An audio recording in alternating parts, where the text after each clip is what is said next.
Hi welcome back. So ನೀವು ನೋಡ್ತಾ ಇದ್ದೀರಾ ಸ್ಫೂರ್ತಿ ಕ್ಲಾಸಸ್. ಸೊ ಲಾಸ್ಟ್ ವಿಡಿಯೋದಲ್ಲಿ ನಾನು ಹೇಳಿದ್ದೆ ಕಮ್ಯುನಿಕೇಷನ್ ಪೇಪರಲ್ಲಿ ಬರುವಂಥ ಇಂಪಾರ್ಟೆಂಟ್ ಸಬ್ಜೆಕ್ಟ್ ಕಂಪ್ಯೂಟರ್ನ ನಾವು ಕ್ವಶನ್ನ ನಾವೇನು ಮಾಡ್ತಾ ಹೋಗೋಣ ಅಂದರೆ ಸಾಲ್ವ್ ಮಾಡ್ತಾ ಹೋಗೋಣ, ಸೊ ದಟ್ ರಿಪೀಟ್ ಆಗುವಂಥ ಚಾನ್ಸಸ್ ತುಂಬ ಇದೆ ಅಂತ ಹೇಳಿದ್ದೆ ನಾನು. ಸೊ ಈ ಒಂದು ವಿಡಿಯೋದಲ್ಲಿ ನಾನು ಫಸ್ಟ್ ಕ್ಲಾಸ್ನ ಸ್ಟಾರ್ಟ್ ಮಾಡ್ತಾ ಇದ್ದೀನಿ. ಈ ವರ್ಷ ನಡೆದಂಥ 2026ರಲ್ಲಿ ನಡೆದಂಥ FDA ಕ್ವಶನ್ ಪೇಪರ್ನ ತೊಗೊಂಡಿರೋದು. ಓಕೆನಾ. So first question 71th question ಏನಿದೆ ನೋಡಿ ಕಂಪ್ಯೂಟರ್ ನಾಲೆಜ್ದು, which of the following are the search engines ಅಂತ ಕೇಳಿದ್ದಾರೆ. ಇಲ್ಲಿ ಸರ್ಚ್ ಇಂಜೈನ್ ಅಂದರೆ ಏನು? ನೀವು ಯಾವುದೇ ಒಂದು ಆ್ಯಪಲ್ಲಿ ಸರ್ಚ್ ಮಾಡೋದಕ್ಕೆ ಯೂಸ್ ಮಾಡುವಂಥ ಒಂದು ಅಪ್ಲಿಕೇಶನ್ಸ್ ಎಲ್ಲಿ ಸಿಗುತ್ತೆ ಅದನ್ನು ನಾವು ಸರ್ಚ್ ಇಂಜೈನ್ಸ್ ಅಂತ ಹೇಳ್ತೀವಿ. ಫಾರ್ ಎಕ್ಸಾಂಪಲ್ ಇಲ್ಲಿ ಆಪ್ಷನಲ್ಲಿ ಕೊಟ್ಟಿದ್ದಾರೆ Google, option B Bing, option C Outlook, option D DuckDuckGo ಅಂತ ಕೊಟ್ಟಿದ್ದಾರೆ. ಸೊ ಇದರಲ್ಲಿ ಯಾವುದು ಒಂದೊಂದಾಗಿ ನೋಡ್ತಾ ಹೋಗೋಣ. ತುಂಬ ಜನರಿಗೆ ಗೊತ್ತು ಗೂಗಲ್ ಈಸ್ ಅ ಸರ್ಚ್ ಇಂಜೈನ್, ತುಂಬ ಜನ ಯೂಸ್ ಮಾಡ್ತಾ ಇರ್ತೀರಿ, ಕಾಮನ್ ಆಗಿ ಎಲ್ಲರೂ ಯೂಸ್ ಮಾಡೋದು ಗೂಗಲ್. ಬಟ್ ಆಪ್ಷನ್ ಬಿ ಯಲ್ಲಿರುವಂಥ ಬೀಯಿಂಗ್ ಏನಿದೆ ಅಲ್ಲ, ಇದು ಕೂಡ ಒಂದು ಸರ್ಚ್ ಇಂಜೈನು. ಹೆಂಗಂತೇಳಿದರೆ ಇಡೀ ವರ್ಲ್ಡಲ್ಲೇ ಇದು ಸೆಕೆಂಡ್ ಆಫ್ಟರ್ ಗೂಗಲ್ನ, ಇದನ್ನು ತುಂಬ ಯೂಸ್ ಮಾಡ್ತಾರೆ. ಓಕೆನಾ. ಸೊ ಆಪ್ಷನ್ ಸಿ ಯಲ್ಲಿ ಔಟ್ಲುಕ್ ಅಂತ ಇದೆ, ಇದು ಸರ್ಚ್ ಇಂಜೈನ್ ಅಲ್ಲ, ಇದು ಒಂದು ಇಮೇಲ್. ಓಕೆನಾ. ಸೊ ಫೋರ್ತಲ್ಲಿರೋದು ಯಾವುದು ಆಪ್ಷನು, ಇದು ಒಂದು ಡಕ್ ಡಕ್ ಗೋ ಅಂತಿದೆ ಕೂಡ, ಇದು ಕೂಡ ಒಂದು ಸರ್ಚ್ ಇಂಜೈನ್. ನಾನೊಂದು ಕಡೆ ನಿಮಗೆ ನೀಟಾಗಿ ಬರೆಸ್ಬಿಡ್ತೀನಿ. ಒಂದು ಎಕ್ಸಾಂಪಲ್ಸ್ನ ನೀವು ಲಿಸ್ಟ್ ಔಟ್ ಮಾಡಿಕೊಂಡ್ರೆ ಸರ್ಚ್ ಇಂಜೈನ್ಸ್ ಮೇಲೆ ಕ್ವಶನ್ ಕೇಳ್ತಾರೆ, ಇಲ್ಲಂತಂದರೆ ಇದು ಬ್ರೌಸರ್ಸ್ ಮೇಲೆ ಕ್ವಶನ್ಸ್ನ ಕೇಳ್ತಾರೆ, ಅಂದರೆ ಈಗ ಕ್ರೋಮು ಈ ಥರ. ಓಕೆನಾ. ನೆಕ್ಸ್ಟು ಇಲ್ಲಂತಂದರೆ ಇಮೇಲ್ ಮೇಲೆ ಕೂಡ ಕ್ವಶನ್ ಕೇಳೋ ಚಾನ್ಸಸ್ ಇದೆ. ಯಾಕಂದರೆ 2026ರಲ್ಲಿ ಆಪ್ಷನ್ ಸಿ ಏನು ಕೊಟ್ಟಿದ್ದಾರಲ್ವ, ಇದು ಅಲ್ಲ ಆನ್ಸರ್. ಹೌದಾ. ಸೊ ಹಾಗಾಗಿ ನಾವು ಸಪ್ರೇಟಾಗಿ ಬರಿತಾ ಹೋಗ್ಬೋದು. ಇಲ್ಲಿ ಎಕ್ಸಾಂಪಲ್ಸ್ನ ನೋಡ್ತಾ ಹೋಗೋಣ ಸರ್ಚ್ ಇಂಜೈನ್ಸ್ಗೆ. ಫಸ್ಟ್ ಬಂದು ಗೂಗಲ್, ಇದು ಗೊತ್ತೇ ಇದೆ ನಿಮಗೆ, ವೆರಿ ಪಾಪ್ಯುಲರ್.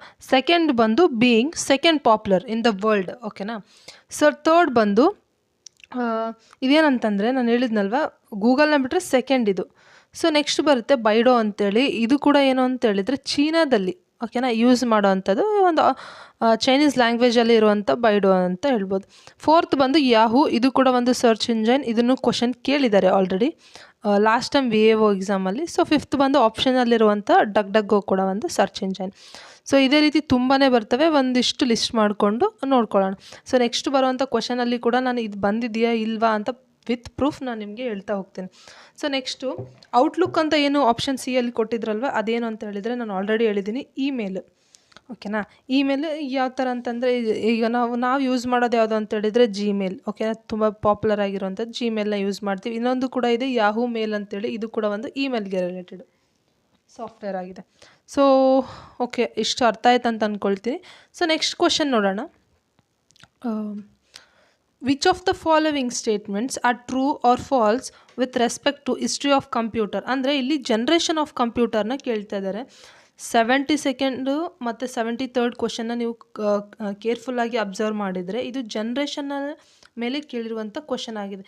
ಈ ಟಾಪಿಕ್ಕಿಂದ 2 ಮಾರ್ಕ್ಸು ಪಕ್ಕ ಫಿಕ್ಸು, ನೆನ್ಪಿಟ್ಕೊಂಬಿಡಿ ಪ್ರತಿಯೊಂದು ಪೇಪರ್. ಓಕೆನಾ. ಜನ್ರೇಷನ್ ಮೇಲೆ ಕ್ವಶನ್ನ ಕೊಟ್ಟಿರ್ತಾರೆ, ಅಲ್ಲಿ ಏನಾದರೂ ಕೇಳ್ಬೋದು. ಒಂದು ನಾನು ಟೇಬಲ್ನ ಕೊಡ್ತೀನಿ, ಅವೆರಡಕ್ಕೂ ರಿಲೇಟೆಡ್ ಆಗುತ್ತೆ. ಒಂದು table which is helpful for 2 to 3 marks. ಓಕೆನಾ. ಇಲ್ಲಿ ಕೊಟ್ಟಿದ್ದೀನಲ್ವ ಇದೇ ಟೇಬಲ್. ಇಫ್ ನಾಟ್ ಕ್ಲಿಯರ್ ನೀವು ಗೂಗಲಲ್ಲಿ ಕೂಡ ಸರ್ಚ್ ಮಾಡಿ, ಅದು ಚಾರ್ಟ್ ಸಿಗುತ್ತೆ, ಅದನ್ನು ನೀವು ಪ್ರಾಕ್ಟೀಸ್ ಮಾಡ್ಕೊಳ್ಳಿ, ಯಾಕಂದರೆ ತುಂಬಾ ಇಂಪಾರ್ಟೆಂಟು. ಓಕೆನಾ. ಜನ್ರೇಷನ್ 1 to 5th ಜನ್ರೇಷನ್ವರೆಗೂ ಕೇಳ್ತಾರೆ. ಓಕೆನಾ. ಸೊ ಇಲ್ಲಿ ನೋಡಿ vacuum tubes belongs to 4th generation of computer ಅಂತ ಕೇಳಿದ್ದಾರೆ. ಬಟ್ ಅಲ್ಲಿ ನಾನು ಟೇಬಲಲ್ಲಿ ತೋರಿಸಿರುವ ಹಾಗೆ ನೀವೇನಾದರೂ ಕಲಿತ್ರೆ ಇಟ್ಸ್ ವೆರಿ ಸಿಂಪಲ್. ನೋಡಿ integrated chips belongs to 3rd generation of computer, ಅಂದರೆ ಇಲ್ಲಿ ಪ್ರಾಸೆಸರ್ ಮೇಲೆ ಕ್ವಶನ್ ಕೇಳಿದ್ದಾರೆ. ಅರ್ಥ ಆಯ್ತಾ. ಇಲ್ಲಿ ಕೊಟ್ಟಿದ್ದಾರೆ ನೋಡಿ, ಕಾಲಾವಧಿ ಕೊಟ್ಟಿದ್ದಾರೆ, ಪ್ರೊಸೆಸರ್ ಕೊಟ್ಟಿದ್ದಾರೆ, ಸ್ಟೋರೇಜ್ ಕೊಟ್ಟಿದ್ದಾರೆ, ಸ್ಪೀಡ್ ಕೊಟ್ಟಿದ್ದಾರೆ, ಮತ್ತು ಪ್ರೋಗ್ರಾಮ್ ಲ್ಯಾಂಗ್ವೇಜ್ ಕೊಟ್ಟು ಅದರ ವಿಶೇಷತೆ ಮತ್ತು ಉದಾಹರಣೆನೇ ಕೊಟ್ಟಿದ್ದಾರೆ ಈ ಚಾರ್ಟಲ್ಲಿ. ತುಂಬ ಅಂದರೆ ತುಂಬ ಹೆಲ್ಪ್ಫುಲ್ ಆಗುತ್ತೆ ನಿಮಗೆ. ಇದನ್ನು ಓದಲೇಬೇಕು. 2 ಮಾರ್ಕ್ಸ್ ಬೇಕು ಅಂದರೆ ನೀವು ಡೆಫಿನೆಟ್ಲಿ ಇದನ್ನು ಕಲಿಲೇಬೇಕು. ಓಕೆನಾ. ಮೊದಲಿಗ ಈ ಕ್ವಶನ್ನು, ಈ 72nd ಕ್ವಶನ್ ಎದ್ರ ಮೇಲೆ ಕೇಳಿದರೆ ಪ್ರೋಸೆಸ್ ಮೇಲೆ ಕೇಳಿದ್ದಾರೆ. ಫಸ್ಟ್ ಜನ್ರೇಷನಲ್ಲಿ ವ್ಯಾಕ್ಯೂಮ್ ಟ್ಯೂಬ್ಸ್ನ ಯೂಸ್ ಮಾಡಿದರೆ, ಸೆಕೆಂಡ್ ಜನ್ರೇಷನಲ್ಲಿ ಟ್ರಾನ್ಸಿಸ್ಟರ್ಸ್ಗಳನ್ನ ಯೂಸ್ ಮಾಡಿದ್ದಾರೆ. ಅದೇ ಥರ್ಡ್ ಜನ್ರೇಷನಲ್ಲಿ ಇಂಟಿಗ್ರೇಟೆಡ್ ಚಿಪ್ಸ್ ಅನ್ಬೋದು ಅಥವಾ ಇಂಟಿಗ್ರೇಟೆಡ್ ಸರ್ಕ್ಯೂಟ್ ಇದನ್ನು ಯೂಸ್ ಮಾಡಿದ್ದಾರೆ. 4th ಮತ್ತು 5th ಜನ್ರೇಷನಲ್ಲಿ ಮೈಕ್ರೋ ಪ್ರೊಸೆಸರ್ಸ್ನ ಯೂಸ್ ಮಾಡಿದ್ದಾರೆ. ಇದನ್ನು ನೀವೇನಾದರೂ ಕರೆಕ್ಟಾಗಿ ಕಲಿಬೇಕು, ಇದನ್ನು ಕಲಿಯಬೇಕು ಆ್ಯಕ್ಚುಲಿ. ನೆಕ್ಸ್ಟ್ ಬರುತ್ತೆ ಸ್ಟೋರೇಜು. ಯಾವ ಥರ ಸ್ಟೋರೇಜ್ ಇತ್ತು ಆ ಟೈಮಲ್ಲಿ, ಯಾವ ಥರ ಯೂಸ್ ಮಾಡಿದ್ದಾರೆ ಸ್ಟೋರೇಜ್ಗೋಸ್ಕರ ಅಂತಂದರೆ ನೋಡ್ಬೋದು. ಇಲ್ಲಿ ಮ್ಯಾಗ್ನೆಟಿಕ್ ಡ್ರಮ್ ಯೂಸ್ ಮಾಡಿದ್ದಾರೆ ಫಸ್ಟ್ ಜನ್ರೇಷನ್. ಸೆಕೆಂಡ್ ಜನ್ರೇಷನಲ್ಲಿ ಮ್ಯಾಗ್ನೆಟಿಕ್ ಕೋರ್ನ ಯೂಸ್ ಮಾಡಿದ್ದಾರೆ. ಥರ್ಡ್ ಜನ್ರೇಷನ್ ಮ್ಯಾಗ್ನೆಟಿಕ್ ಕೋರೇ ಯೂಸ್ ಮಾಡಿರೋದು. ಫೋರ್ತ್ ಜನ್ರೇಷನ್ ಹಾರ್ಡ್ ಡಿಸ್ಕು ಮತ್ತು ಫಿಫ್ತ್ ಜನ್ರೇಷನ್ SSD ಅಂದರೆ ಸಾಲಿಡ್ ಸ್ಟೇಟ್ ಡಿಸ್ಕ್ ಅಂತ ಕರಿತೀವಿ. ಇದ್ರ ಮೇಲೆ ಕೂಡ ಸಪ್ರೇಟಾಗಿ ಕ್ವಶನ್ ಕೇಳ್ತಾರೆ. ಇದು ಎಲ್ಲಿ ಹೆಲ್ಪ್ ಆಗುತ್ತೆ ಅಂತ ಹೇಳಿದರೆ, ನಿಮಗೆ ಮೆಮೊರಿ ಬರ್ತವೆ, primary memory, secondary memory, example ಕೊಟ್ಟು ಮೆಮೊರಿ ಮೇಲೆ ಕ್ವಶನ್ಸ್ನ ಕೇಳ್ತಾರೆ. ಆವಾಗ ಹಾರ್ಡ್ ಡಿಸ್ಕು SSD ಮೇಲೆ ನಾನು ಡೀಟೇಲ್ಡಾಗಿ ಮಾಡ್ತೀನಿ ನೆಕ್ಸ್ಟ್ ಕ್ವಶನಲ್ಲಿ. ಸೊ ನೋಡ್ಬೋದು, ಇನ್ನು ಸ್ಪೀಡಲ್ಲಿ ಕೊಟ್ಟಿದ್ದಾರೆ, ಲೈಕ್ ಮಿಲಿ ಅಂದರೆ 10⁻³ ಮೈಕ್ರೋ, ನ್ಯಾನೋ, ಇದೇ ರೀತಿ. ಓಕೆನಾ. ಜನ್ರೇಷನ್ ಟು ಜನ್ರೇಷನ್ ಏನಾಗಿದೆ, ಚೇಂಜ್ ಆಗಿದೆ, ಸ್ಪೀಡು ಜಾಸ್ತಿ ಆಗಿದೆ. ಓಕೆನಾ. ಫಸ್ಟ್ ಜನ್ರೇಷನ್ ಕಂಪೇರ್ ಮಾಡಿ ಫೋರ್ತ್ ಫಿಫ್ತ್ ಜನ್ರೇಷನ್ ಕಂಪೇರ್ ಮಾಡಿದರೆ there is a high speed. ಓಕೆನಾ. ಇವಾಗ 73rd ಕ್ವಶನ್ನ ನಿಮಗೆ ತೋರಿಸ್ತೀನಿ ನೋಡಿ.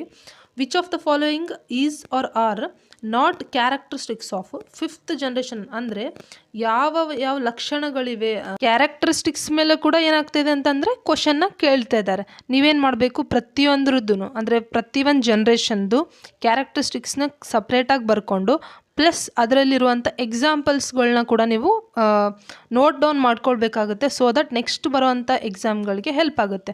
ಓಕೆನಾ. ಸೊ ಇಲ್ಲಿ ಕೊಟ್ಟಿದ್ದಾರೆ ನೋಡಿ, ರೋಬೋಟಿಕ್ಸ್ ಅಂತ ಫಿಫ್ತ್ ಜನ್ರೇಷನ್ ನಾನು ಹೇಳ್ತಾ ಇರೋದು. ರೋಬೋಟಿಕ್ಸ್ ಕೊಟ್ಟಿದ್ದಾರೆ, ಮತ್ತು ಕೃತಕ ಬುದ್ಧಿಮತ್ತೆ ಅಂತ ಕೊಟ್ಟಿದ್ದಾರೆ. ಇವಾಗ 72nd ಕ್ವಶನ್ನ ನಾವು ಸಾಲ್ವ್ ಮಾಡ್ತಾ ಹೋಗೋಣ. Vacuum tubes belongs to fourth generation of computer ಅಂತ ಕೊಟ್ಟಿದ್ದಾರೆ. ಇದು ಸರಿನಾ? ರಾಂಗ್. ಯಾಕಂದರೆ ವ್ಯಾಕ್ಯೂಮ್ ಟ್ಯೂಬ್ಸ್ ಎಲ್ಲಿ ಯೂಸ್ ಆಗ್ತಾ ಇದ್ದಾವೆ, ಫಸ್ಟ್ ಜನ್ರೇಷನಲ್ಲಿ ಯೂಸ್ ಆಗ್ತಾ ಇದ್ದಾವೆ. ಸೊ ಇದೇನಾಗುತ್ತೆ, ರಾಂಗ್ ಆಗುತ್ತೆ. ಸೊ ನೆಕ್ಸ್ಟ್ ಆಪ್ಷನ್ ಬಿ ನೋಡಿ, integrated chips belongs to third generation of computer ಅಂದಿದ್ದಾರೆ. ಇದು ಕರೆಕ್ಟ್. ಓಕೆನಾ. So option C is the, ಅಂದರೆ option A false, option B true ಆಗುತ್ತೆ. ಇನ್ನು 73rd ಕ್ವಶನ್ ನೋಡೋಣ. Characteristics of fifth generation of computer ಅಂತ ಇದೆ. ಓಕೆನಾ. ಸೊ ಇಲ್ಲೇನಾಗುತ್ತೆ ಅಂತಂದರೆ, ನಾನು ತೋರಿಸಿದೆ ಚಾರ್ಟಲ್ಲಿ, ಆರ್ಟಿಫಿಷಿಯಲ್ ಇಂಟೆಲಿಜೆನ್ಸ್ ಇದೆ. ನಾವು ಫಸ್ಟ್ ಪೀಳಿಗೆಯಿಂದ ಅಂದರೆ ಫಸ್ಟ್ ಜನ್ರೇಷನಿಂದ ಫಿಫ್ತ್ ಜನ್ರೇಷನ್ ಹೋದರೆ ಏನಾಗುತ್ತೆ, ಸ್ಪೀಡ್ ಜಾಸ್ತಿ ಆಗುತ್ತೆ, ಸ್ಟೋರೇಜ್ ಜಾಸ್ತಿ ಆಗುತ್ತೆ. But when it comes to ಅದ್ರದ್ದು ಪವರ್ ಯೂಸೇಜ್ ಏನಾಗುತ್ತೆ, ಕಮ್ಮಿ ಆಗ್ತಾ ಹೋಗುತ್ತೆ. ಓಕೆನಾ. ಸೊ ಇದೇ ರೀತಿ ಒಂದು ಕ್ಯಾರೆಕ್ಟರಿಸ್ಟಿಕ್ಸ್ನ ಕಂಪ್ಲೀಟಾಗಿ ಕಲಿತ್ರೆ ಡೆಫಿನೆಟ್ಲಿ ನಿಮಗೆ ಆ ಚಾರ್ಟಿಂದ, ಪರ್ಟಿಕ್ಯುಲರಾಗಿ ಆ ಚಾರ್ಟಿಂದ 2 ಮಾರ್ಕ್ಸ್ ಬರೋಂಥ ಚಾನ್ಸಸ್ ತುಂಬ ಇದೆ. ಸೊ ನೋಡೋಣ ಇವಾಗ 74th question. Arrange the following in a decreasing order of the size of the computer. ಇದು ಭಾಳ ಸಿಂಪಲ್ ಆಗಿರುವಂಥ ಕ್ವಶನು. ಲೈಕ್ ಡೆಸ್ಕ್ಟಾಪ್ ದೊಡ್ಡದಾಗಿರುತ್ತೆ ವೆನ್ ಕಂಪೇರ್ಡ್ ಟು ಲ್ಯಾಪ್ಟಾಪ್ ದೊಡ್ಡದಾಗಿರುತ್ತೆ, ನೋಟ್ಬುಕ್ಕು. Next palmtop. ಇದೊಂದು ಜಸ್ಟ್ ಒಂದು ಕಾಮನ್ ಸೆನ್ಸ್ ಬೇಸ್ಡ್ ಕ್ವಶನ್ ಆಗಿರುತ್ತೆ. So ಇದಕ್ಕೆ ತುಂಬ ಟೈಮ್ ಕೊಡೋ ಅವಶ್ಯಕತೆ ಇಲ್ಲ. So next question 75th question. State whether the following statements are true. ನೋಡಿ ಎಷ್ಟೊಂದು ಟ್ರೂ ಫಾಲ್ಸ್ ಮೇಲೆ ಕೇಳ್ತಾ ಇದ್ದಾರೆ ಅಂದರೆ, 2026 ಪೇಪರ್ ಇದು, ಯಾವಾಗೋ ನಡೆದಿರೋದಲ್ಲ, FDA ಜನವರಿಯಲ್ಲಿ ನಡೆದಂಥ ಕ್ವಶನ್ ಪೇಪರ್ ಇದು. ಟ್ರೂ ಆರ್ ಫಾಲ್ಸ್ ಅಂದರೆ ಒಂದು ಸ್ಟೇಟ್ಮೆಂಟ್ ಬೇಸ್ಡ್ ಕ್ವಶನ್ ಆಗಿರುತ್ತೆ. ಫಸ್ಟ್ ಆಫ್ ಆಲ್ ನಿಮಗೆ ಈ ಕ್ವಶನಲ್ಲಿ MS ವರ್ಡ್ ಗೊತ್ತಾಗಬೇಕು, ದೆನ್ ಹೈಪರ್ ಲಿಂಕ್ ಅಂದರೆ ಏನು ಅಂತ ಗೊತ್ತಾಗಬೇಕು. ಸೊ MS ವರ್ಡ್ ಏನಿದೆ ಅಲ್ವಾ, ಇದು ಮೈಕ್ರೋಸಾಫ್ಟ್ ಕಂಪ್ನಿ ಅಭಿವೃದ್ಧಿಪಡಿಸಿರುವಂಥ ಒಂದು ಜನಪ್ರಿಯ ಅಂದರೆ ಫೇಮಸ್ಡ್ ಆಗಿರುವಂಥ ವರ್ಡ್ ಪ್ರೊಸೆಸರ್ ಇದು. ಅಂದರೆ ಇದನ್ನು ನಾವು ಎದಕ್ಕೆ ಯೂಸ್ ಮಾಡ್ತೀವಿ ಅಂತೇಳಿದರೆ, ಲೆಟರ್ ಬರೆಯೋದಕ್ಕಾಗಿರ್ಬೋದು, ವರದಿಗಳನ್ನು ಮಾಡೋದಕ್ಕೆ, ಡಾಕ್ಯುಮೆಂಟ್ಸ್ ಮಾಡೋದಕ್ಕೆ ತುಂಬಾ ಹೆಲ್ಪ್ಫುಲ್ ಆಗುವಂಥ ಒಂದು ಪಾಪ್ಯುಲರ್ ವರ್ಡ್ ಪ್ರೊಸೆಸರ್ ಸಾಫ್ಟ್ವೇರ್ ಇದು. ಸೊ ಇದರಲ್ಲಿ ಹೈಪರ್ ಲಿಂಕ್ ಅಂತ ಕೊಟ್ಟಿದ್ದಾರೆ. ಇದು ಹೈಪರ್ ಲಿಂಕ್ ಎಲ್ಲಿ ಬರುತ್ತೆ, ಓಕೆನಾ. ಅಂದರೆ ಹೈಪರ್ ಲಿಂಕ್ ಅಂದರೆ ಏನು ಅಂತ ನಾನು ಹೇಳ್ತಾ ಹೋಗ್ತೀನಿ. ಮೊದಲೇದಾಗಿ MS ವರ್ಡ್ ಓಪನ್ ಮಾಡಿದ ತಕ್ಷಣ ಇದೇನು ಕಾಣಿಸ್ತಾ ಇದೆಯಲ್ಲ, ಈ ರೀತಿ ಪೇಜ್ ಓಪನ್ ಆಗುತ್ತೆ. I will show you here. So ಇಲ್ಲಿ ನೋಡಿ, ನೀವಿಲ್ಲಿ MS ವರ್ಡ್ ಪೇಜ್ನ ನೋಡ್ಬೋದು. ನಾನು ಝೂಮ್ ಮಾಡ್ತೀನಿ, ಅದರ ಎಲ್ಲಿ ಹೈಪರ್ ಲಿಂಕ್ ಬರುತ್ತೆ ಅಂತ ನಾನು ಹೇಳ್ತಾ ಹೋಗ್ತೀನಿ. ಹೋಮು, ಇನ್ಸರ್ಟ್, ಇದೇನು ಮೆನೋ ಬಾರ್ ಕಾಣಿಸುತ್ತೆ ಗೊತ್ತಾ, ಇದಕ್ಕೆ ನಾವು ಮೆನೋ ಬಾರ್ ಅಂತ ಹೇಳ್ತೀವಿ. ಓಕೆನಾ. ಇದಕ್ಕೆ ಮೆನೋ ಬಾರ್ ಅಂತ ಹೇಳ್ತೀವಿ. ಇದು ಕಂಪ್ಲೀಟಾಗಿ ಏನೇನು ಬರುತ್ತೆ ಅದನ್ನೆಲ್ಲ ಓದ್ಕೋಬೇಕು. ಈ ಪಾಯಿಂಟಿಂದ ಪ್ರತಿಯೊಂದನ್ನು ಕೇಳಿದ್ದಾರೆ. ಸ್ಪೆಷಲಿ ರಿವ್ಯೂ ಮತ್ತು ವ್ಯೂ ಏನಿದೆಯಲ್ಲ, ಇದರಲ್ಲಿ ಸುಮಾರು ಕ್ವಶನ್ಸ್ ಕೇಳೋಂಥ ಚಾನ್ಸಸ್ ಇದೆ. ಈಗ ಇವೆಲ್ಲ ಇರೋದು ಎಲ್ಲಿ ಅಂತ ಕೇಳಿದರೆ, ಇದು ಮೆನೋ ಬಾರಲ್ಲಿ. ಓಕೆನಾ. ಇವೆಲ್ಲ ಇರೋದಕ್ಕೆ ಏನಂತಾರೆ ಅಂತ ಹೇಳಿದ್ರೆ ಮೆನೋ ಬಾರ್. ಅದರಲ್ಲಿ ಕಾಣುತ್ತೆ ನೋಡಿ, ಸೆಕೆಂಡ್ ಪಾಯಿಂಟ್, ಹೋಮ್ ಆದ ನಂತರ ಇನ್ಸರ್ಟ್ ಅಂತೇಳಿ. ಅದ್ರ ಮೇಲೆ ಕ್ಲಿಕ್ ಮಾಡಿದರೆ ನಮಗೆ ಒಂದು ಪೇಜ್ ಓಪನ್ ಆಗುತ್ತೆ. ಓಕೆನಾ. ಒಂದು ಪೇಜ್ ಓಪನ್ ಆಗುತ್ತೆ, ಅದನ್ನು ನಾವು ಇನ್ಸರ್ಟ್ ಮೆನೋ ಬಾರ್ ಅಂತ ಕರಿತೀವಿ. ಏನಂತೀವಿ. ಸೊ ಪ್ರತಿಯೊಂದು ಇದರಲ್ಲಿ ಬರುವಂಥ ಪ್ರತಿಯೊಂದು ಡಾಕ್ಯುಮೆಂಟ್ ಕೂಡ ಇಂಪಾರ್ಟೆಂಟ್. ಇದನ್ನು ಓಪನ್ ಮಾಡಿದರೆ ಈ ಥರ ಕಾಣಿಸುತ್ತೆ, ಇದು ಇನ್ಸರ್ಟ್. ಓಕೆನಾ. ಇದರಲ್ಲಿ ನಿಮಗೆ ಲಿಂಕ್ ಅಂತ ಕಾಣಿಸುತ್ತೆ. ಈ ಫಾರ್ ಎಕ್ಸಾಂಪಲ್ ತಡೀರಿ ಒಂದೊಂದು ಹೇಳ್ತೀನಿ. ಪೇಜಸ್ ಅಂತ ಇದೆಯಾ? ಒಂದು ನಿಮಿಷ, ನಾನು ಇದನ್ನು ಇದು ಮಾಡಿಬಿಡ್ತೀನಿ ಇಲ್ಲಾಂದರೆ. ಓಕೆ, ಟೇಬಲ್ಸ್ ಅಂತ ಇದೆ, ಇಲಿಸ್ಟ್ರೇಷನ್ಸ್ ಅಂತ ಇದೆ, ಮೀಡಿಯಾ ಇದೆ, ಲಿಂಕ್ಸ್ ಅಂತ ಇದೆ, ಹೆಡರ್, ಫೋಟರ್ ಅಂತ ಇದೆ, ಟೆಕ್ಸ್ಟ್ ಇದೆ, ಸಿಂಬಲ್ಸ್ ಇದೆ. ಸೊ ಇವೆಲ್ಲ ಎದರಲ್ಲಿ ಬರುತ್ತೆ ಅಂತ ಹೇಳಿದರೆ ಇದು ಬರೋದು ಇನ್ಸರ್ಟ್ ಮೆನು ಟ್ಯಾಬಲ್ಲಿ. ಈ ಲಿಂಕ್ ಅಂತ ಏನಿದೆಯಲ್ವಾ, ಇದರಲ್ಲಿ ಬರುವಂಥ ಒಂದು ಕಮಾಂಡ್ ಯಾವುದು ಅಂತ ಹೇಳಿದರೆ ಅದು ಹೈಪರ್ ಲಿಂಕ್. ಈ ಕಮಾಂಡ್ ಎದಕ್ಕೆ ಯೂಸ್ ಆಗುತ್ತೆ ಅಂತ ನಾನು ಹೇಳ್ತಾ ಹೋಗ್ತೀನಿ, ಓಕೆನಾ. ಇದೇನು ಹೈಪರ್ ಲಿಂಕ್ ಇದೆಯಲ್ಲ, ಇದೇನಂತಂದರೆ ಫಾರ್ ಎಕ್ಸಾಂಪಲ್ ಯೂಟ್ಯೂಬಲ್ಲಿ ನಾನು ಡಿಸ್ಕ್ರಿಪ್ಷನ್ ಬಾಕ್ಸಲ್ಲಿ ನಾನು ಏನು ಕೊಟ್ಟಿದ್ದೀನಿ ಅಂತ ಹೇಳಿದರೆ ನನ್ನ ಟೆಲಿಗ್ರಾಮ್ ಲಿಂಕ್ನ ಕೊಟ್ಟಿದ್ದೀನಿ ಅಂತ ಹೇಳ್ತೀನಿ. ಸೊ ಇದೇನಾಗುತ್ತೆ, it is very helpful for ಒಂದು ಪೇಜಿಂದ ಮತ್ತೊಂದು ಪೇಜಿಗೆ ಹೋಗೋದಕ್ಕೆ ಹೆಲ್ಪ್ ಮಾಡುವಂಥ ಒಂದು ಲಿಂಕ್ ಯಾವುದು ಅಂತಂದರೆ ಇದು ಹೈಪರ್ ಲಿಂಕ್. ಅರ್ಥ ಆಯ್ತಾ?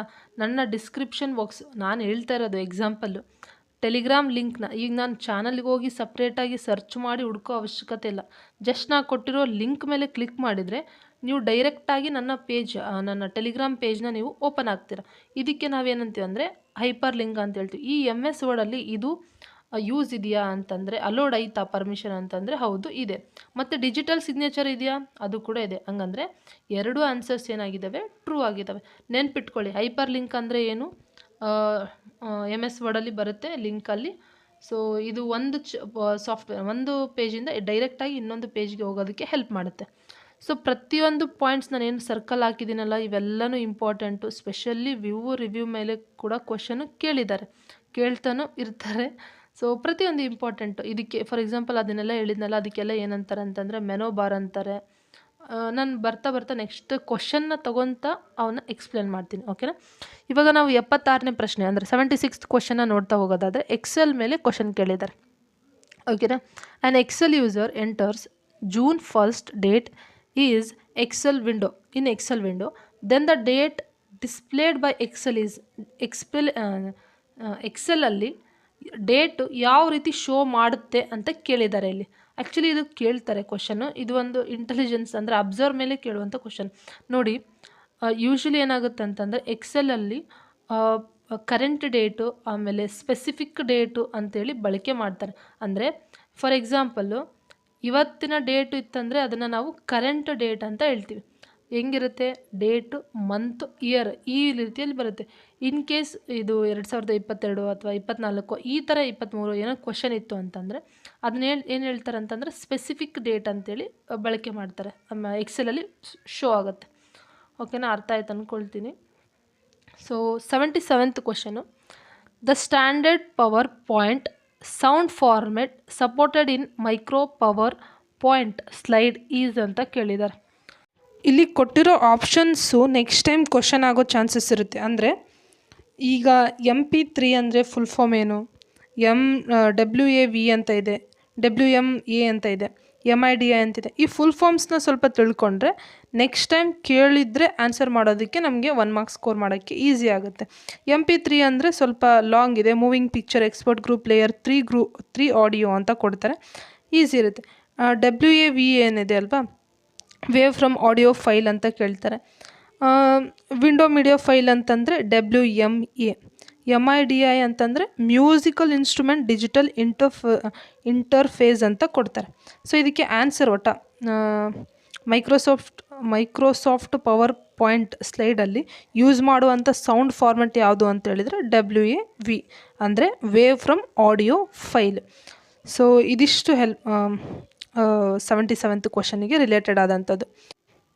The function which causes disk drive to move the read write head from its current position to the desired track. 78th question ನೋಡಿ, ಡಿಸ್ಕ್ ಡ್ರೈವಲ್ಲಿ ಬರುವಂಥ ಇಂಪಾರ್ಟೆಂಟ್ ಪಾರ್ಟ್ ಇದು, ಓಕೆನಾ. ಅಂದರೆ ಸಂಬಂಧಪಟ್ಟ ಪದಗಳಿವು, ಟ್ರ್ಯಾಕ್ ಆಗಿರ್ಬೋದು, ಸೆಕ್ಟರ್ ಆಗಿರ್ಬೋದು, ಅಥವಾ ರೀಡ್ ರೈಟು, ಇವೆಲ್ಲ ಏನಂತ ಹೇಳಿದ್ರೆ ಹಾರ್ಡ್ ಡಿಸ್ಕಲ್ಲಿ ಅಂದರೆ ಹಾರ್ಡ್ ಡಿಸ್ಕ್ ಡ್ರೈವಲ್ಲಿ ಬರುವಂಥ ಪಾರ್ಟ್ಸ್. ಈ 78 ಕ್ವಶನ್ನ ಕನ್ನಡದಲ್ಲಿ ಒಂದು ಸಲ ಕೇಳಿ. ಡಿಸ್ಕ್ ಡ್ರೈವು ತನ್ನ ಪ್ರಸ್ತುತ ಸ್ಥಾನದಿಂದ ಅಪೇಕ್ಷಿತ ಸ್ಥಾನಕ್ಕೆ ಅಥವಾ ಅಪೇಕ್ಷಿತ ಟ್ರ್ಯಾಕ್ಗೆ ರೀಡ್ ರೈಟ್ ಹೆಡ್ಡನ್ನು ಸರಿಸಲು ಕಾರಣವಾಗುವ ಕಾರ್ಯವನ್ನು ಗುರುತಿಸಿ ಅಂತ ಕೇಳಿದ್ದಾರೆ. ಅರ್ಥ ಆಯ್ತಾ ಕ್ವಶನು? ಇಲ್ಲಿ ಏನು ಕೊಟ್ಟಿದ್ದಾರೆ ಆಪ್ಷನ್ ನೋಡಿ, A ರೈಟ್ ಕೊಟ್ಟಿದ್ದಾರೆ, ಆಪ್ಷನ್ B ರೀಡ್ ಕೊಟ್ಟಿದ್ದಾರೆ, ಆಪ್ಷನ್ C ಕೊಟ್ಟಿದ್ದಾರೆ, ಆಪ್ಷನ್ D ಏನು ಕೊಟ್ಟಿದ್ದಾರೆ, ಕರೆಂಟ್ ಲೊಕೇಶನ್ ಅಂತ ಕೊಟ್ಟಿದ್ದಾರೆ. ಫಸ್ಟ್ ಆಫ್ ಆಲ್ ಈ ಡಿಸ್ಕ್ ಡ್ರೈವ್ ಏನಿದೆಯಲ್ಲ it is an example for memory storage. ನಾನು ಫಸ್ಟ್ ಸೆಕೆಂಡ್ ಕ್ವಶನಲ್ಲಿ ಹೇಳಿದ್ದೆ ಹಾರ್ಡ್ ಡಿಸ್ಕ್ ಈಸ್ ಎನ್ ಎಲ್ಲಿ ಯೂಸ್ ಮಾಡಿದ್ದಾರೆ ಸ್ಟೋರೇಜ್ ಆಗಿ ಅಂತೇಳಿದರೆ 4th ಜನ್ರೇಷನಲ್ಲಿ ಯೂಸ್ ಮಾಡಿದ್ದಾರೆ. ಇದು ಎಕ್ಸಾಂಪಲ್ ಅದಕ್ಕೆ ಅಂತೇಳಿದರೆ ಸೆಕೆಂಡರಿ ಮೆಮೊರಿಗೆ ಇದು ಒಂದು ಎಕ್ಸಾಂಪಲ್. ಇದರಲ್ಲಿ ಬರುವಂಥ ಒಂದು ಪಾರ್ಟ್ಸ್ ಅಂದರೆ ಟ್ರ್ಯಾಕ್, ಸೆಕ್ಟರ್, ಸಿಲಿಂಡರ್, ಆಮೇಲೆ ಸ್ಪಿಂಡಲ್ ಅಂತೇಳಿ ಬರುತ್ತೆ, ಪ್ಲೇಟರ್ಸ್ ಅಂತ ಬರ್ತವೆ, ಆಮೇಲೆ ಬ್ಯಾಡ್ ಸೆಕ್ಟರ್ ಆಗಿರ್ಬೋದು, ಡಿಸ್ಕ್ ಫಾರ್ಮ್ಯಾಟಿಂಗ್ ಆಗಿರ್ಬೋದು, ಸೀಕ್ ಆಗಿರ್ಬೋದು, ಇವೆಲ್ಲ ಏನು ಅಂತೇಳಿದರೆ ಇದರಲ್ಲಿ ಬರುವಂಥ ಪಾರ್ಟ್ಸು. ಸೊ ಇದಕ್ಕೆ ಅಂದರೆ ರೀಡ್ ರೈಟ್ನ ಒಂದು ಪೊಸಿಷನಿಂದ ಇನ್ನೊಂದು ಪೊಸಿಷನಿಗೆ ಏನು ಡಿಸೈಡ್ ಟ್ರ್ಯಾಕ್ನ ತೊಗೊಂಡು ಹೋಗೋದಕ್ಕೆ ಯಾರು ಹೆಲ್ಪ್ ಮಾಡ್ತಾರೆ ಮೂವ್ ಮಾಡೋದಕ್ಕೆ ಅಂತೇಳಿದರೆ ಅದು ಪರ್ಟಿಕ್ಯುಲರ್ ವರ್ಡ್ ಏನು ಹೇಳ್ತಾರೆ ಅಂತಂದರೆ ಸೀಕ್. ಓಕೆನಾ, function which causes disk drive, ಆ ಫಂಕ್ಷನ್ಗೆ ಏನು ಹೇಳ್ತೀವಿ ನಾವು ಡಿಸ್ಕ್ ಡ್ರೈವ್ ಅಂತ ಹೇಳ್ತೀವಿ. ಒಂದು ನಿರ್ದಿಷ್ಟ ಟ್ರ್ಯಾಕ್ಗೆ ಹೋಗಲು ತೆಗೆದುಕೊಂಡು ಹೋಗುತ್ತೆ ಇದು ನಿರ್ದಿಷ್ಟವಾದಂಥ ಒಂದು ಸ್ಥಾನಕ್ಕೆ. ಅರ್ಥ ಆಯ್ತಾ ಗೊತ್ತಿಲ್ಲ ನನಗೆ ಅರ್ಥ. 79th question, which of the following is not a digital input device for computer ಅಂತ ಕೇಳಿದ್ದಾರೆ. ಇನ್ಪುಟ್ ಡಿವೈಸ್ ಔಟ್ಪುಟ್ ಡಿವೈಸ್ ಮೇಲೆ ಕ್ವಶನ್ ತುಂಬ ಸಲ ಕೇಳ್ತಾರೆ, 1 ಅಥವಾ 2 ಕ್ವಶನ್ ಇದ್ದೇ ಇರುತ್ತೆ. ಸೊ ಮೊದಲು ನಿಮಗೆ ಡಿಫ್ರೆನ್ಸ್ ಗೊತ್ತಾಗಬೇಕು, ಇನ್ಪುಟ್ ಮತ್ತು ಔಟ್ಪುಟ್ ಅಂದರೆ ಏನು, ಆಮೇಲೆ ಅದರಲ್ಲಿ ಬರುವಂಥ ಎಕ್ಸಾಂಪಲ್ಸ್ಗಳನ್ನ ಸ್ವಲ್ಪ ಫೋಕಸ್ ಮಾಡಿ ನೋಡಬೇಕು. ಈ ಕೀಬೋರ್ಡು, ಮಾನಿಟರು ಇವನ್ನೆಲ್ಲ ಕೇಳೋದಿಲ್ಲ, ಸ್ವಲ್ಪ ಟಫ್ ಆಗಿರುವಂಥವನ್ನೇ ಕೇಳ್ತಾರೆ, ಅಂದರೆ ಗೊತ್ತಿರದೇ ಇರುವಂಥ ಕ್ವಶನ್ಸ್ನೇ ಕೇಳ್ತಾರೆ. ಸ್ವಲ್ಪ ಎಕ್ಸಾಂಪಲ್ಸ್ಗಳನ್ನ ಜಾಸ್ತಿ ಫೋಕಸ್ ಮಾಡಿ. ಮೊದಲು ನಾನು ಇನ್ಪುಟ್ಟು ಔಟ್ಪುಟ್ಟಿಗೆ ಒಂದು ಹೇಳೋದಾದರೆ, ಯಾವುದೇ ಡಾಟಾವನ್ನು ನಾವು ಹೊರಗಡೆಯಿಂದ ಅಂದರೆ ವರ್ಲ್ಡಿಂದ ನಾವೇನು ಮಾಡ್ತೀವಿ ಅಂತಂದರೆ ಒಳಗಡೆ ಅಂದರೆ ಮಾನಿಟರ್ ಅಂದರೆ CPU ಕಳಿಸ್ತೀವಿ, ಕಂಪ್ಯೂಟ್ರಿಗೆ ಕಳಿಸ್ತೀವಿ ಅಂತಂದರೆ ಅದನ್ನು ನಾವು ಇನ್ಪುಟ್ ಡಿವೈಸ್ ಅಂತ ಹೇಳ್ಬೋದು. ಅಂದರೆ ಫಾರ್ ಎಕ್ಸಾಂಪಲು ನಾವು ಮಾನಿಟರ್ ಕೀಬೋರ್ಡಲ್ಲಿ ಯಾವುದೇ ರೀತಿ ನಾವು ಟೈಪ್ ಮಾಡಿದರೆ ಆ ಒಂದು ಡಾಟಾವನ್ನು ನಾವು ಎಂಟ್ರಿ ಮಾಡ್ತಾಯಿದ್ದೀವಿ, ಅದು ಹೊರಗಡೆಯಿಂದ ಒಳಗಡೆ. ಸೊ ಇದನ್ನು ನಾವು ಇನ್ಪುಟ್ ಡಿವೈಸ್ ಅನ್ಬೋದಾ. ಸೊ ಫಾರ್ ಎಕ್ಸಾಂಪಲ್ ಕ್ಯಾಮ್ರಲ್ಲಿ ನಾವು ಏನೇ ರೆಕಾರ್ಡ್ ಮಾಡಿಕೊಂಡ್ರೆ ಹೊರಗಡೆ ಇರುವಂಥ ಡಾಟಾವನ್ನು ಅಂದರೆ ವಿಡಿಯೋ ಅಥವಾ ನೇಚರ್ನೋ ಏನೋ ರೆಕಾರ್ಡ್ ಮಾಡಿದ್ದನ್ನು ಡಾಟಾವನ್ನು ನಾವು ಒಳಗೆ ಕಳಿಸ್ತಾ ಇದ್ದೀವಿ ಅಂದರೆ ಕಂಪ್ಯೂಟರ್ಗೆ. ಇದಕ್ಕೆ ನಾವೇನಂತ ಹೇಳ್ತೀವಿ ಅಂತಂದರೆ ಇನ್ಪುಟ್ಟು. ಅದೇ ಔಟ್ಪುಟ್ ಬಗ್ಗೆ ಮಾತಾಡೋದಾದರೆ ಕಂಪ್ಯೂಟರಲ್ಲೂ ಇರುವಂಥ ಒಂದು ಪ್ರಿಂಟ್ನ ನಾವು ತೊಗೋಬೇಕು. ಮಾನಿಟರಲ್ಲಿ ನಾನು ಏನೋ ಸರ್ಚ್ ಮಾಡಿದ್ದೀನಿ, ಅದನ್ನು ನಾನು ಏನು ಮಾಡ್ತೀನಿ ಅಂತಂದರೆ ಪ್ರಿಂಟ್ ತೊಗೊಳ್ತೀನಿ, ಅಥವಾ ಸ್ಪೀಕರು ನಾನು ಅಲ್ಲಿ ಮ್ಯೂಸಿಕ್ ಹಾಕಿರೋದನ್ನು ಹೊರಗಡೆ ಕೇಳಿಸುತ್ತೆ, ಇವಕ್ಕೆ ನಾವೇನಂತೀವಿ ಅಂತಂದರೆ ಔಟ್ಪುಟ್ ಡಿವೈಸ್ ಅಂತ ಹೇಳ್ತೀವಿ. ಸೊ ಆಪ್ಷನ್ನ ನೋಡ್ತಾ ಹೋಗೋಣ. ಅರ್ಥ ಆಯ್ತು ಅಂದ್ಕೊಳ್ತೀನಿ, ಈಸಿ ಲ್ಯಾಂಗ್ವೇಜಲ್ಲಿ ಹೇಳೋಕ್ಕೆ ಟ್ರೈ ಮಾಡಿದ್ದೀನಿ. ಸೊ ಕ್ವಶನ್ನ ನೋಡೋಣ, ಓಕೆನಾ. ಸೊ ಇದೇನಿದೆ ಆಪ್ಷನ್ ಎ ಏನಿದೆ ಡಿಜಿಟಲ್ ಕ್ಯಾಮರ್ ರೆಕಾರ್ಡ್ ಅಥವಾ ಸೆಕೆಂಡ್ ಮೈಕ್ರೋಫೋನು, ಸ್ಕ್ಯಾನರು, ಇವೆಲ್ಲ ಏನು ಅಂತೇಳಿದರೆ it is an example for input. ಏನು ಪ್ಲಾಟರ್ ಏನಿದೆಯಲ್ಲ it is not an example for input, ಇದು ಒಂದು ಔಟ್ಪುಟ್. ಓಕೆನಾ, ಸೊ ಅರ್ಥ ಆಯ್ತು ಅಂದ್ಕೊಳ್ತೀವಿ. ಕಾಣಿಸ್ತಲ್ಲ ಪಿಕ್ಚರಲ್ಲಿ, ಅದನ್ನು ಪಾಸ್ ಮಾಡಿ ನೋಡಿ, ಅದು ಬಂದು ಪ್ಲಾಟರ್, ಈ ಸೈಡ್ ರೈಟ್ ಸೈಡ್ ಇರೋವಂಥದ್ದು ಪ್ಲಾಟರ್. ಸೊ 80th ಕ್ವಶನ್ ಬಂದು ಫಂಕ್ಷನ್ ಕೀಗಳ ಮೇಲಿದೆ. Which function key is used to start spell check. ನೋಡಿ, spell check automatically M S word ಮೇಲೆ ಸೆಕೆಂಡ್ ಕ್ವಶನ್ ಇದು. ಸೊ ಆಪ್ಷನ್ 4 ಏನಿದೆಯಲ್ಲ F7 is the right answer. Spell check ಮಾಡೋದಕ್ಕೆ ಯಾವ್ದು use ಆಗುತ್ತೆ ಅಂತ ಹೇಳಿದರೆ F7 ಫಂಕ್ಷನ್ ಕೀ ಆಗಿದೆ. ಸೊ ಇದು ಒಂದು ಟ್ರಿಕ್ಸ್ ಇದೆ, ಒಂದು ಕ್ರೇಜಿ ಅನಿಸಿದ್ರು ಬಟ್ ಇದೇ ಥರ ಓದಿದರೆ ನೆನಪಿರುತ್ತೆ ಅನ್ನೋದಕ್ಕೆ ಈ tricks. So day 1, day 2, day 3 ಅಂತೇಳಿ 4 ಆಗಿ ಡಿವೈಡ್ ಮಾಡಿ. ಓಕೆನಾ, day 1ಅಲ್ಲಿ F1, F2, F3, 4, day 2ಅಲ್ಲಿ F5 ಇಂದ F8, ಡೇ 3ಅಲ್ಲಿ F9 ಇಂದ F12. ಸೊ ಇದು ಒಂದು ಟ್ರಿಕ್ಸ್ ಯಾವ ಥರ ಇದೆ ಅಂದರೆ ಒಂದು ಸ್ಟೋರಿ ಥರ ನೆನ್ಪಿಟ್ಕೊಳ್ಳಿ. ಒಂದು ಊರಲ್ಲಿ ಅಂದರೆ ನಿಮ್ಮ ಊರಲ್ಲಿ ಒಬ್ಬ ವ್ಯಕ್ತಿ, ಓಕೆನಾ, ಅಷ್ಟು ಪರಿಚಯ ಇಲ್ಲ ಬಟ್ ಪರಿಚಯ ಇದ್ದಾನೆ. ಆ ಥರ ಇರೋ ವ್ಯಕ್ತಿ ಏನು ಮಾಡ್ತಾನೆ, ನಿಮಗೆ ಹೆಲ್ಪ್ ಕೇಳ್ತಾನೆ. ಫಸ್ಟ್ ಡೇ ಏನು ಮಾಡ್ತಾನೆ ಅಂದರೆ ಹೆಲ್ಪ್ ಕೇಳ್ತಾನೆ. ಆವಾಗ ನೀವು ಹೆಲ್ಪ್ ಮಾಡ್ತೀರಾ, ದುಡ್ಡು ಕೊಡ್ತೀರಾ ಅವನಿಗೆ. ಆದರೆ ಅವನೇನು ಮಾಡ್ತಾನೆ ಅಂತಂದರೆ ಅವನ ಹೆಸರೆಲ್ಲ ಚೇಂಜ್ ಮಾಡಿಕೊಂಡು ಮನೆ ಊರು ಬಿಟ್ಟು ಓಡೋಗ್ತಾನೆ. ಏನು ಫಸ್ಟ್ನೇ ದಿನ ನೀವು ಹೆಲ್ಪ್ ಮಾಡಿದ್ದೀರಾ, ಅವ್ನ ಮನೆ ಚೇಂಜು ಮತ್ತು ಹೆಸರು ಚೇಂಜ್ ಮಾಡಿಕೊಂಡು ಹೋಗಿದ್ದಾನ. ನೀವೇನು ಮಾಡ್ತಾಯಿದ್ದೀರಾ, ಅವನ್ನ ಸರ್ಚ್ ಮಾಡ್ತಾಯಿದ್ದೀರಾ. ಇದು ಫಸ್ಟ್ ಡೇ ಆಗ್ತಾ ಇರೋದೆಲ್ಲ. ನೀವು ಸರ್ಚ್ ಮಾಡ್ತೀರಾ ಬಟ್ ಸಿಗೋದಿಲ್ಲ, ಕ್ಲೋಸ್ ಮಾಡ್ಕೊಂಡು ಬರ್ತೀರಾ. ಕ್ಲೋಸ್ ಮಾಡ್ತೀರಾ ಅಂದರೆ ಮುಗೀತು ಆ ಡೇನ, ಕ್ಲೋಸ್ ಮಾಡ್ತೀರಾ ಆ ಡೇನ.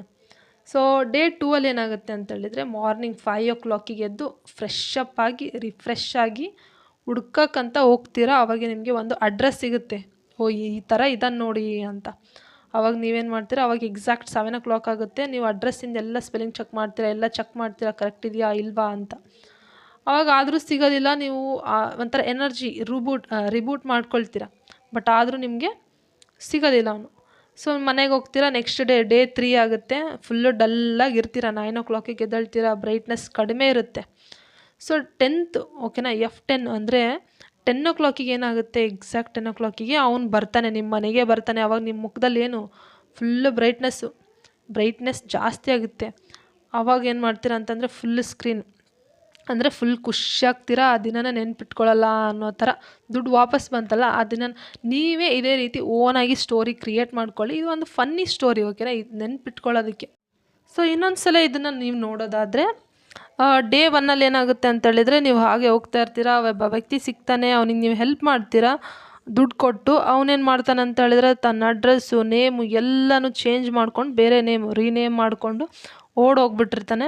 ಸೊ ನೀವೇನು ಮಾಡ್ತೀರಾ, ಅವನ್ನ ಸರ್ಚ್ ಮಾಡ್ತೀರಾ ಇಡೀ ದಿನ, ಬಟ್ ಅವ್ನು ಸಿಗೋದೇ ಇಲ್ಲ. ಸೊ ಆ ಡೇನ ಕ್ಲೋಸ್ ಮಾಡಿ ಮನೆಗೆ ಬರ್ತೀರಾ. ಸೊ ನೆಕ್ಸ್ಟ್ ಡೇ ಬೆಳಗ್ಗೆ 5 ರಿಫ್ರೆಶ್ ಆಗಿ ಹೋಗ್ತಾ ಇರ್ತೀರಾ ಅವನ್ನ ಹುಡ್ಕೋದಕ್ಕೆ ಅಂತೇಳಿ. ನಿಮಗೆ ಯಾರೋ ಒಬ್ಬರು ಬಂದು ಅಡ್ರೆಸ್ನ ಕೊಡ್ತಾರೆ ಓಕೆನಾ. ನೀವೇನು ಮಾಡ್ತೀರಾ, ಅವಾಗ 7 ಅವ್ನ ಮನೆ ತಲ್ಲಿ ಹೋಗಿರ್ತೀರ ಅಡ್ರೆಸ್ಸಿಗೆ, ಸ್ಪೆಲ್ಲಿಂಗ್ನೆಲ್ಲ ಚೆಕ್ ಮಾಡ್ತೀರಾ, ಬಟ್ ಸಿಗೋದೇ ಇಲ್ಲ ಅವನು. ನೀವು ಇರಲಿ ನೆಕ್ಸ್ಟ್ ಡೇ ನೋಡೋಣ ಅಂಥೇಳಿ ರೀಬೂಟ್ ಆಗಿ ವಾಪಸ್ ಬರ್ತೀರಾ ಮನೆಗೆ. ಡೇ 3 ನೋಡ್ತೀರಾ, ಅವನು ಒಟ್ಟ ಬರೋದೇ ಇಲ್ಲ, ಏನೂ ಆಗೋದೇ ಇಲ್ಲ. ಆವಾಗ ನೀವು ಬ್ರೈಟ್ನೆಸ್ ಏನಾಗಿರುತ್ತೆ, ಕಮ್ಮಿ ಆಗಿಬಿಟ್ಟಿರುತ್ತೆ. ಸೊ 10 ಮನೆಗೆ ಬರ್ತಾನೆ, ಬಂದು ಬ್ರೈಟ್ನೆಸ್ಸು ನಿಮ್ಗೇನಾಗುತ್ತೆ ಜಾಸ್ತಿ ಆಗುತ್ತೆ. ಅವನೇ ಬಂದು ದುಡ್ಡು ಕೊಡೋಕೆ ಬರ್ತಾನಲ್ಲ, ಫುಲ್ಲು ಖುಷಿಯಾಗಿರ್ತೀರ. 11 ಲಾಸ್ಟ್ 12 ಅಂತಂದರೆ ಸೇವ್ ಆ ಡೇಟ್ನೇನು ಮಾಡ್ತೀರಾ, ನೆನ್ಪಿಟ್ಕೊಂಡಿರ್ತೀರ. ಇದು ಒಂದು ಸಿಂಪಲ್ ಟ್ರಿಕ್ಸು. ನೀವು ಇದನ್ನು ನೆನ್ಪಿಟ್ಕೊಂಡು ಈಸಿಯಾಗಿ ಇರುತ್ತೆ ಓಕೆನಾ. F1 F12 function ಕೀಸ್ನ ನೆನ್ಪಿಟ್ಕೋಬೋದು. ಇದೇ ರೀತಿ ನನ್ನ ವೀಡಿಯೋಸ್ನ ನೋಡ್ತಾ ಇರಿ. ನೆಕ್ಸ್ಟ್ ಡೇ ನಾನು 10 ಕ್ವಶನ್ಸ್ನ ಮತ್ತೆ ತೊಗೊಂಡು ಬರ್ತೀನಿ. Thank you so much for watching.